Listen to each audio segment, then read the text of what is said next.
राजगद्दी छोड़ी, खड़े हुए अपने पुत्र जन्मेजय को बिठाया, राज्यगद्दी का तिलक किया। एक धोती पहनकर, केवल आधी पहनी है और आधी ओढ़ी है। उसी क्षण उन्होंने अपना नगर छोड़ा और गंगा के किनारे शुक्रताल में पहुंच गए। वहां बैठे हैं, चिंतन कर रहे हैं, सब संत महात्मा पधारे हैं। कहने लगे महाराज परीक्षित, हे गुरुदेव, आज ब्राह्मण का श्राप मेरे लिए वरदान हो गया। क्यों?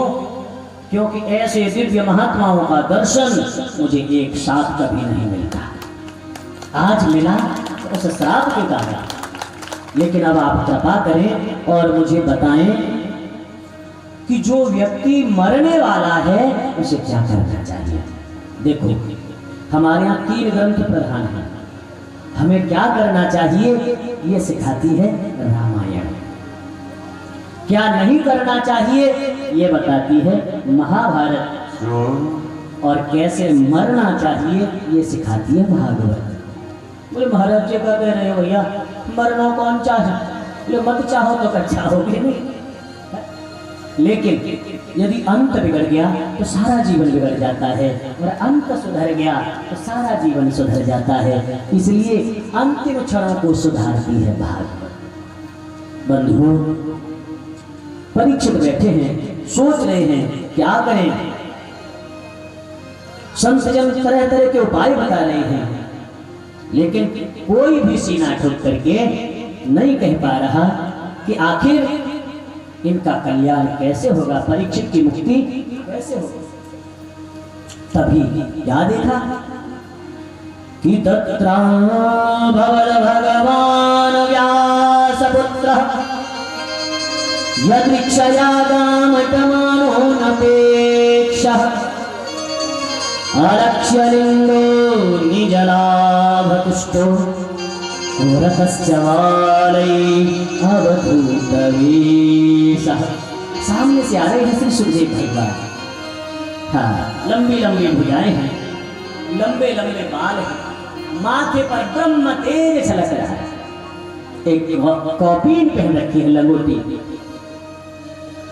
गांव के नगर के बालक धूल मिट्टी फेंकते जा रहे हैं, भैया नंगा बाबा है, नंगा बाबा है।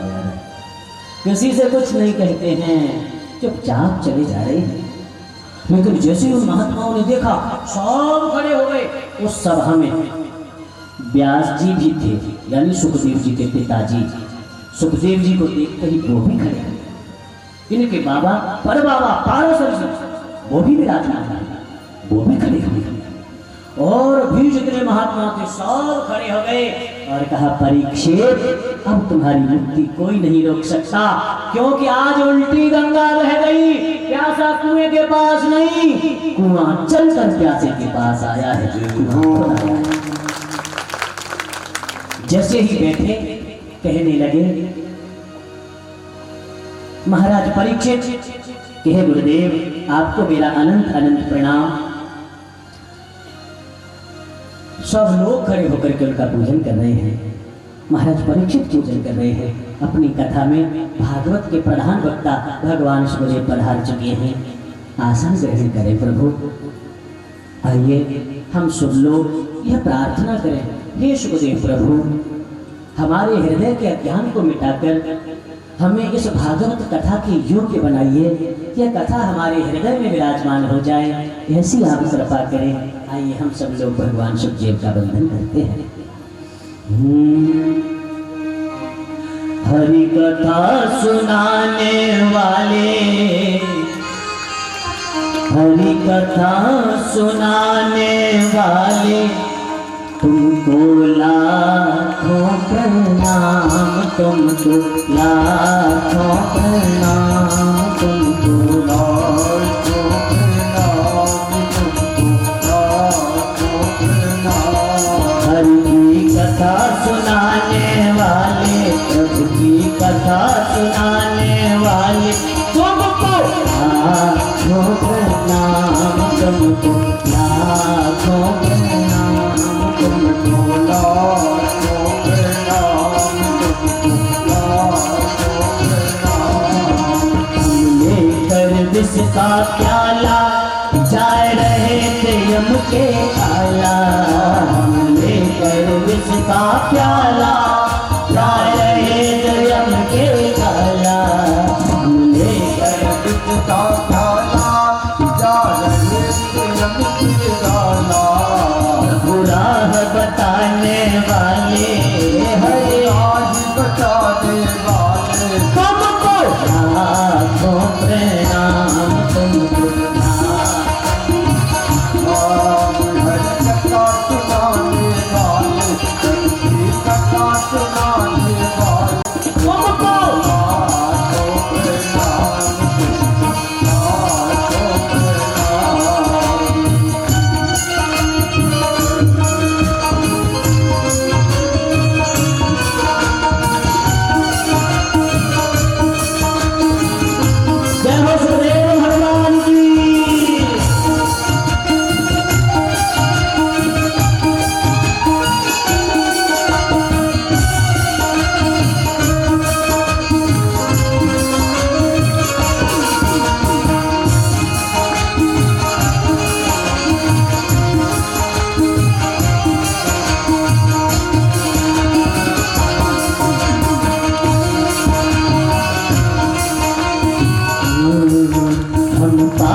झुकाए गावे, हम पार तेरा गावे, बस शीश झुकाए गावे, हम पार तेरा क्या पावे, बस शीश झुकाए गावे, हम पार तेरा क्या पावे, बस शीश झुकाए गावे। हरि दर्श कराने वाले, प्रभु दर्श कराने वाले, तुमको लाखों प्रणाम, तुमको लाखों प्रणाम, तुमको लाखों प्रणाम। प्रभु की कथा सुनाने वाले, हरि की कथा सुनाने वाले, प्रभु की कथा सुनाने वाले, तुमको लाखों प्रणाम, तुमको लाखों प्रणाम, तुमको लाखों प्रणाम, तुमको लाखों प्रणाम, तुमको लाखों प्रणाम, तुमको लाखों प्रणाम, तुमको लाखों प्रणाम। बोलिए सुखदेव भगवान की जय हो। सुखदेव जी कहते हैं बलदेव, अहुवत्यवयं ब्रह्मन् सत्सेव्याच्छत्रबन्धवः, कृपयातिथिरूपेण भवद्भिस्तीर्थकात्रिताः। हे गुरुदेव, आपके जैसे संत जहां पहुंच जाते हैं वो जगह तीर्थ बन जाती है, वो स्थान तीर्थ हो जाता है। आपके चरणों को छूने का, आपकी सेवा का यदि मौका मिल जाए तो क्या कहा जाए अपने भाग्य का। इसलिए आप कृपा करें और सीधी अपनी बात कही। अतः प्रक्षामि संसिद्धिं योगिनां परमं गुरुं, पुरुषस्येह यत् कार्यं म्रियमाणस्य सर्वथा। गुरुदेव, इतना बता दो, जो मरने वाला हो उसे क्या करना चाहिए, जिसकी मृत्यु निकट हो उसे क्या करना चाहिए। सुखदेव जी ने कहा, राजन बस सुनो, श्वास श्वास पर कृष्ण भज, वृथा श्वास जनि कोई, ना जाने जा श्वास की आवन हो। श्वास श्वास पर कृष्ण भजो, क्योंकि पता नहीं लौट के आएगी या नहीं। और राजन, जीवन बचा चुका है, कितना है तुम्हारा, कितना जीवन है, जरा ध्यान से समझना। निद्रया ह्रियते नक्तम व्यवायेन च पावयः, दिवाचार्थे हया राजन कुटुंब भरणेन वा, जीवन की आधी, जीवन का आधा भाग हमारा सोते सोते जाता है, सोते सोते गुजरता है। देखो 12 घंटे की दिन और 12 घंटे की रात, पूरी रात खर्राटे मार के सोएंगे तो जीवन का आधा भाग तो सोते सोते गया, जिसमें से 25 साल पढ़ाई में चले गए, उसके बाद नौकरी ढूंढने में चले गए, फिर कमाई में चले गए, फिर शादी हो गई तो फिर जीवन में नौन तेल लकड़ी आदि फुर्सत ही नहीं मिली, तब भजन करते। सारा जीवन तो गया। दिवस गवाया खाई के, राति गंगाई सोई, कविया हरि के भजन बिना सुख शांति कहाँ के। कैसे मिले शांति, कैसे मिले सुख, कैसे आए चैन? तो कहते हैं भैया केवल एक ही उपाय है। अब मैं तुम्हें इदम भागवतम नाम पुराणम ब्रह्म संहितम अधीतवान द्वापरादौ पितुर्द्वैपायनाद, मेरे पिता वेद व्यास जी महाराज ने जो जीवन के कल्याण के लिए बताया है, मैं वह परम भागवत की कथा आप लोगों को सुनाऊंगा। आदरणीय सज्जनों, अब भगवान सुखदेव सुनाना प्रारंभ करते हैं और बताते हैं कि जो मृत्यु के निकट है उसे अपने जीवन को बनाने के लिए, जीवन को सुधारने के लिए एक ही प्रयास करना है। क्या? तस्मात् भारत सर्वात्मा भगवान ईश्वरो हरि। सुनना, श्रोतव्यः कीर्तितव्यश्च स्मर्तव्यश्चेच्छता भयम्। उसे बड़े प्रेम से सुनना चाहिए। श्रोतव्यः भगवान की भागवत कथा, कीर्तितव्यः गाना चाहिए भगवान का नाम और याद करना चाहिए भगवान के चरणारविंदों को। उसका जीवन कभी नहीं बदल सकता, कभी नहीं बदल सकता, उसका कल्याण होगा। लेकिन मुक्ति के दो रास्ते हैं। हाँ जी, कल्याण के दो रास्ते हैं आदरणीय बंधुओं। एक को कहते हैं क्रम मुक्ति और दूसरे को कहते हैं सत्य मुक्ति। ये योगियों का, हाँ, योगियों के विषय की बात है। हाँ, कभी आगे भविष्य में सुनाएंगे। पूछते हैं राजा परीक्षित, भगवान इस दुनिया का निर्माण कैसे करते हैं, सृष्टि कैसे करते हैं? तो बताया कि देखो भैया, जब इस दुनिया में कुछ नहीं होता, केवल जल होता है, तब तो वह परमात्मा इस संसार की रचना करते हैं। वही अपने स्वरूप में से, अपने अंदर से सारी दुनिया को प्रकट करते हैं, बनाते हैं, पालन करते हैं और अपने में ही स्वयं समा लिया करते हैं। बड़ी दिव्य सृष्टि के प्राकृत्य की कथा सुनाई और बताया कि इस सृष्टि में सर्वप्रथम मनोस्तु सतरूपाया तिस्रः कन्याश्च जज्ञिरे आकूतिर्देवभूतिश्च प्रसूतिरिति विश्रुताः। जब सृष्टि नहीं बढ़ी तब मनु और सतरूपा जी को ब्रह्मा जी ने प्रकट किया है। आपने शिव महापुराण में भी सुना और राम कथा में भी सुना और अब भागवत कथा में भी सुन रहे हैं कि मनु और सतरूपा जी के 3 बेटियां हुई और 2 बेटे हुए। पहले बेटियों की कथा सुनाई है। आकृति रुचि प्रजापति को ब्याही गई। देवहूति का विवाह महात्मा करदम के साथ हुआ और प्रसूति का दक्ष प्रजापति के साथ। और दक्ष प्रजापति के यहाँ माता भगवती ने सती रूप में अवतार लिया, जिनका विवाह भगवान भोलेनाथ के साथ हुआ।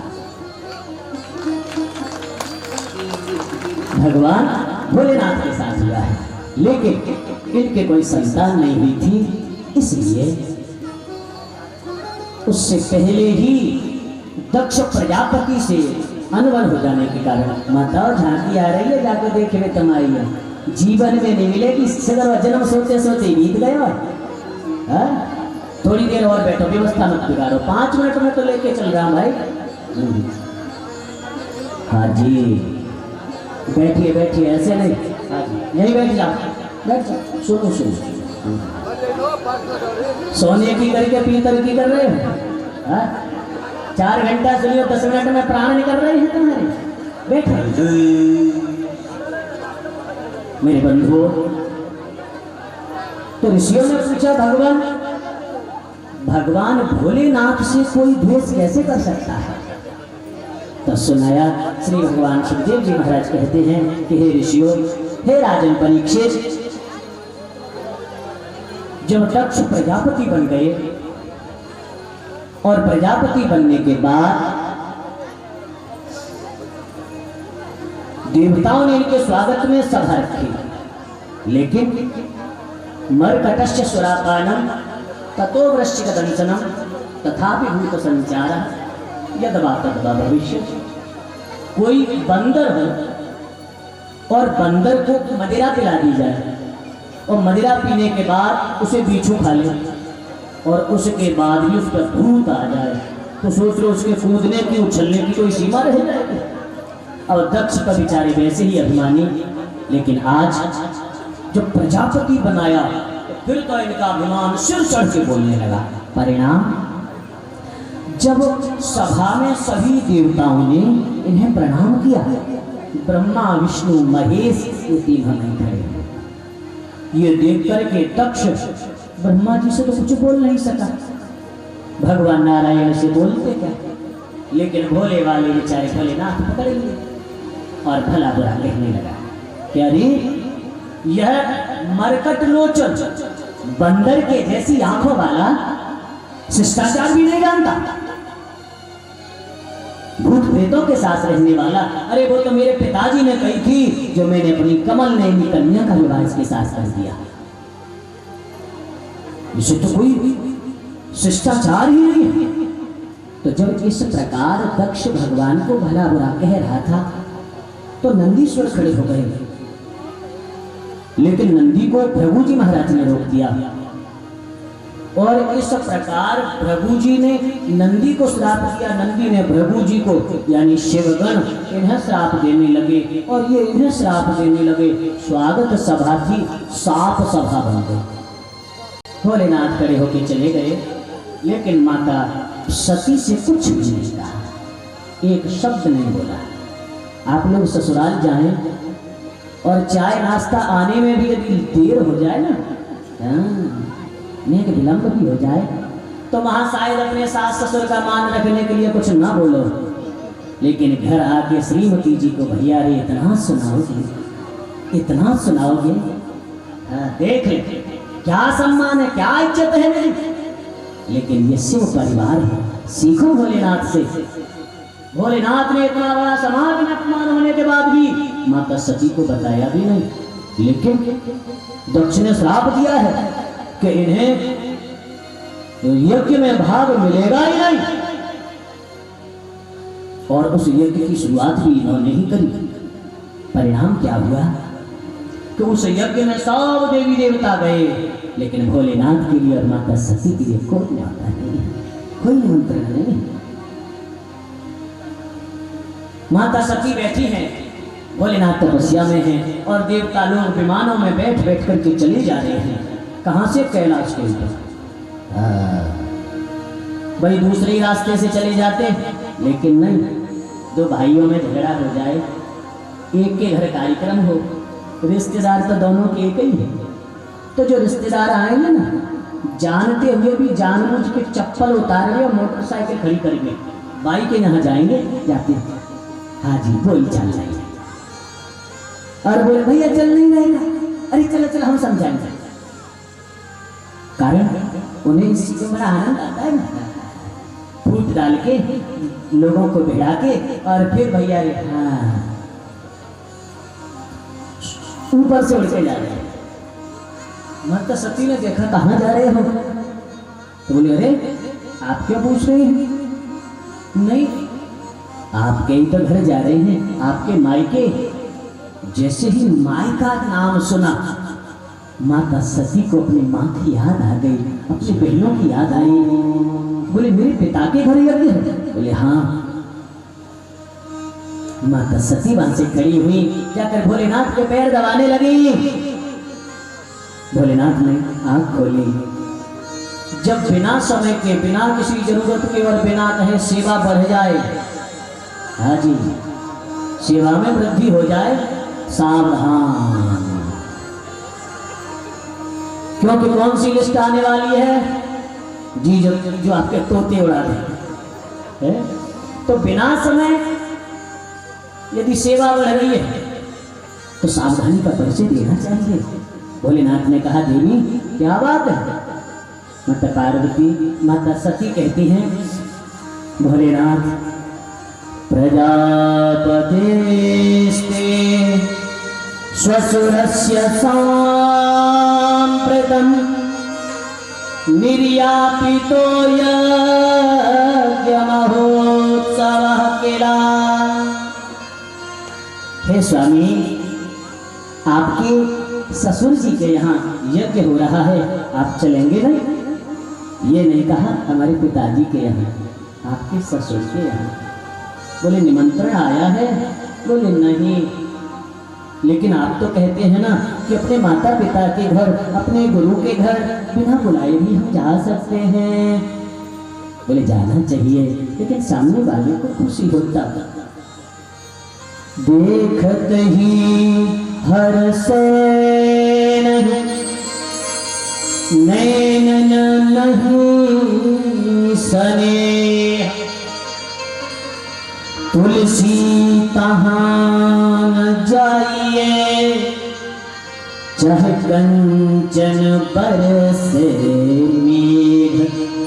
देखते ही चेहरा न खिल जाए, आंखों में प्रेम न लगे, चाहे सोना बरसता हो, वहां कभी नहीं जाना चाहिए। भगवान भोलेनाथ ने आज वो सारी घटना सुनाई और माता सती ने कहा, स्वामी अब तो जाना और जरूरी है, क्योंकि यदि रिश्ते में खटास आती है तो समय रहते उसको मिटा देना चाहिए, नहीं तो फिर इतनी दूरियां बढ़ जाती है तो फिर वो रिश्ते कभी एक नहीं हो पाते, कभी एक नहीं हो पाते। इसलिए मैं जाऊंगी और अपने पिता को समझाऊंगी। माता सती चली है कैलाश से। भोलेनाथ समझ गए भगवान सिया राम भला करे। चली है माता, और जैसे ही पहुंची हैं अपने नगर में, वहां सब अपने अपने काम में लगे हैं। दरवाजे पे खड़ी है माता प्रसूति, इंतजार कर रही हैं, मेरी बेटी सती आ रही है। जैसे ही सती आई हैं, दौड़ करके मिली हैं। क्यों? सादर भले मिली एक माता,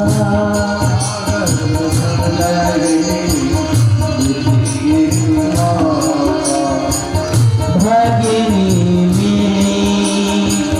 बहुत मुस्काता,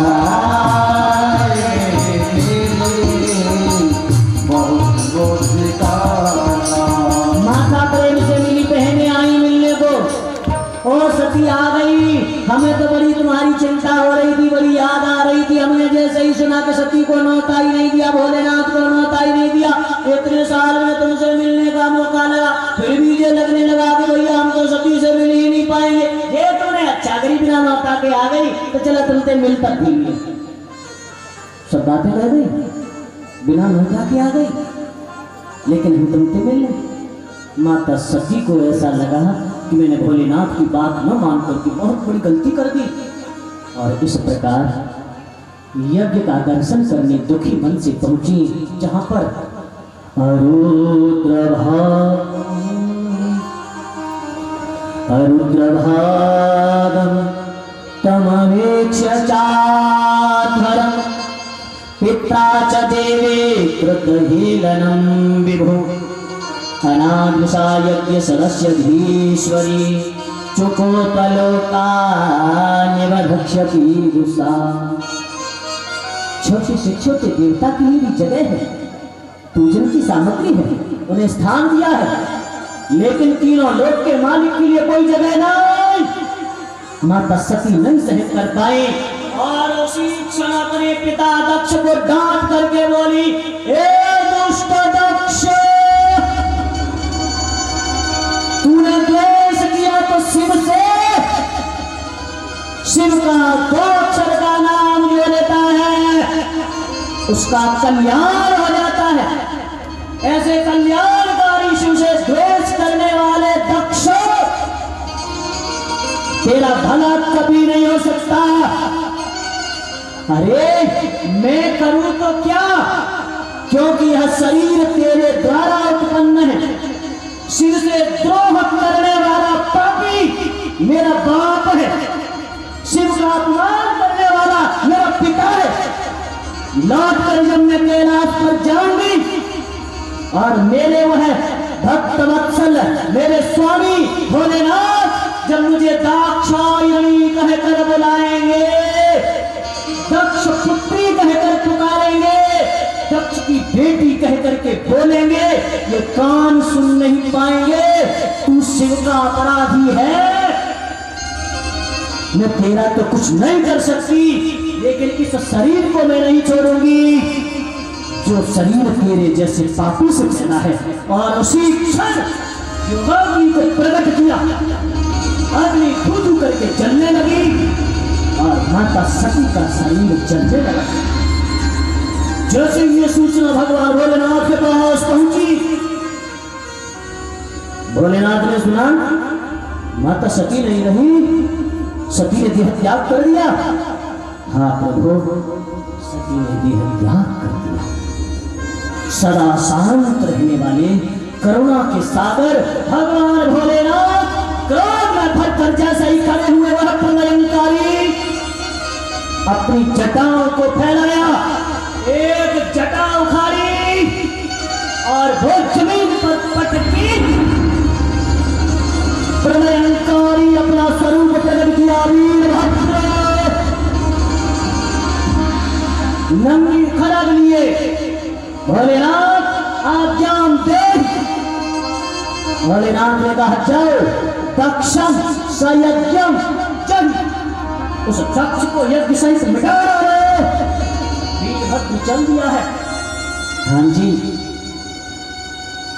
वीरभद्र चल दिया और जाकर के उसने भगवान शिव गणों के साथ उस यज्ञ में पहुंच करके जितने शिव द्रोही थे सबको ठिकाने लगाया, सबको उचित दंड दिया।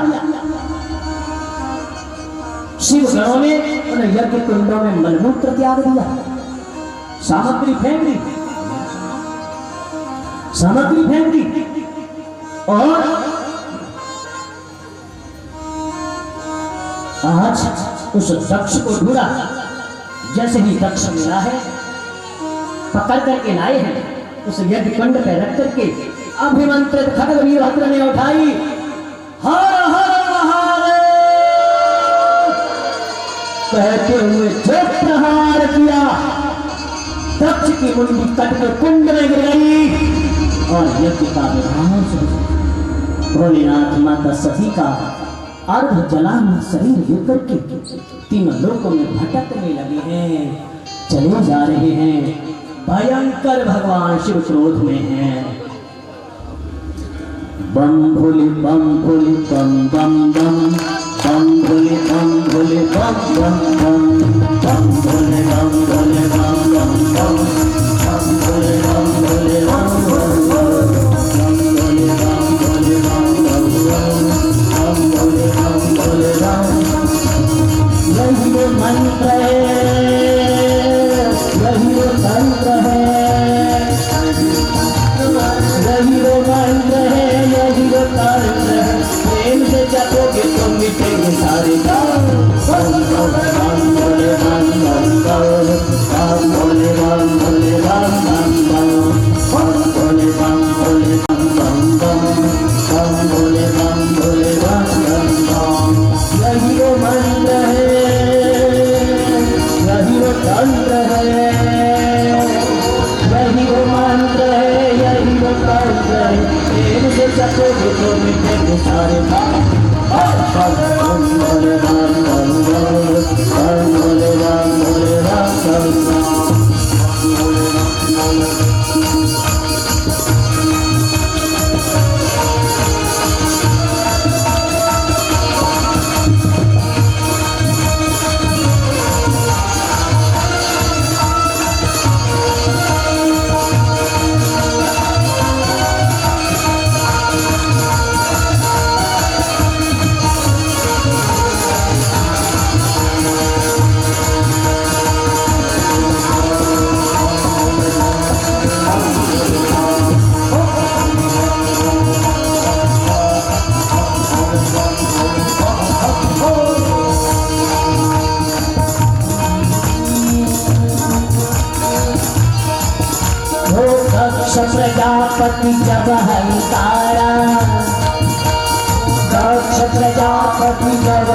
तारा त्रिशूल से फिर शीश उतारा,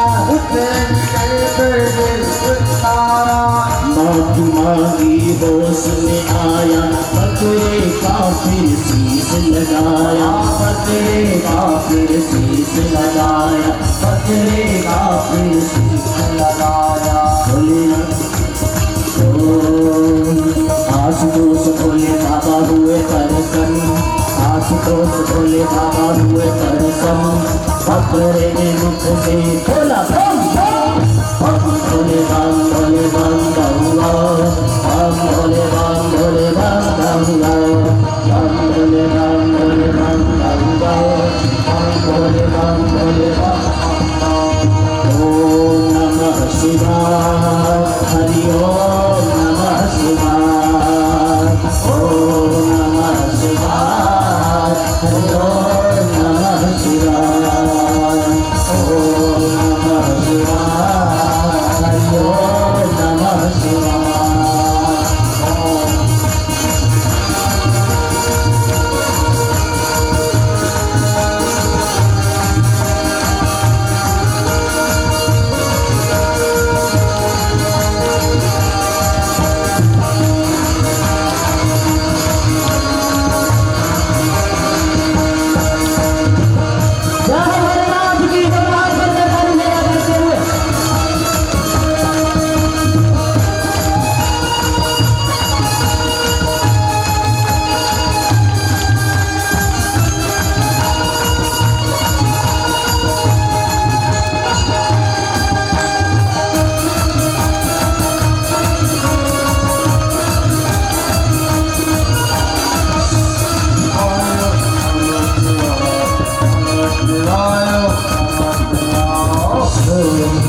कभी योगी कभी कोटि कभी भान ब्रह्मचारी, आदिदेव महादेव देव त्रिपुरारी, महादेव त्रिपुरारी, महादेव त्रिपुरारी। कभी योगी कभी कोटि कभी भान ब्रह्मचारी, आदिदेव महादेव देव त्रिपुरारी, महादेव त्रिपुरारी, महादेव त्रिपुरारी, महादेव त्रिपुरारी। कभी शंकर कभी शंभु कभी भोले भंडारी, नाम निधि अंत तो ही जग बलिहारी, जग बलिहारी, जग बलिहारी।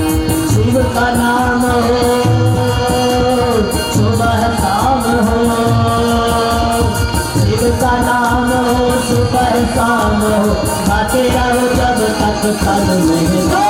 बम बम भोले बम बम बम भोले बम भोले बम बम बम भोले बम भोले बम बम भोले बम भोले बम बम।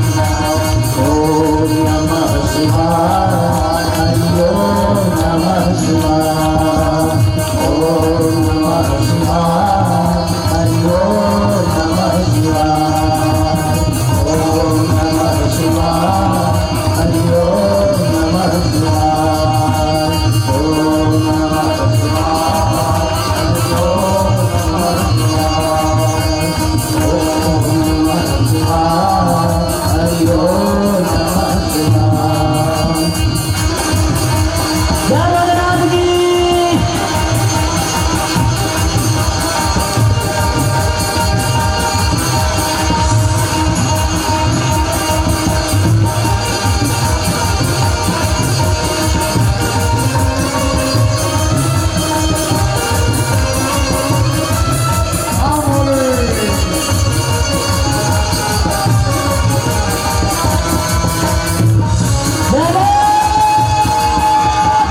की, श्री सीतारामचंद्र भगवान की, उमापति महादेव की, श्री हनुमान जी महाराज की, श्रीमद्भागवत महापुराण की।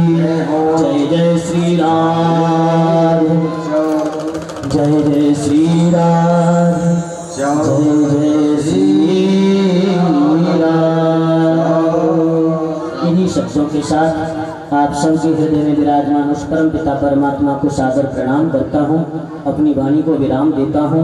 आप सभी को सादर जय सिया राम, जय राधे श्याम। आरती करें।